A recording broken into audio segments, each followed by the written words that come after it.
High দিদিরা, বন্ধুরা সবাইকে বলছি।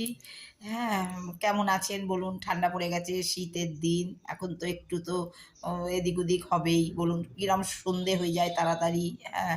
বিকেলবেলা সন্ধে হয়ে যায়। সকালবেলাও ভোর হতে কত ৭টা বাজতে কত সময় লাগে। আমি তো ভোর ৫ টায় উঠি। তার মধ্যে আমার একটা কাজ ছিল ভাইটাল দিদি, ২ দিন সেই ভাইটাল কাজের জন্য কাজ নিয়ে দৌড়াদৌড়ি। আর আমি ছাড়ার মেয়ে না। আমি আমি একটু পড়াশোনা কম জানলে কি হবে, কিন্তু লোকের সঙ্গে কথা বলতে পারি। আমি কি করে কাজ আদায় করতে হয় সেটা ঠিক করে নিয়ে আসতে পারি। হ্যাঁ, ২ দিন দিদি খুব ভাইটাল কাজ, কঠিন কাজ।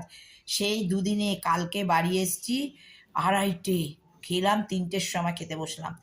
আজকে তারপরে আবার একটু বাকি ছিল, সেইটা আজকে বলেছে ১২ টায় যেতে, আমি ১১ টায় চলে গেছি। গিয়ে সেই কাজটা যাই হোক করে এসেছি।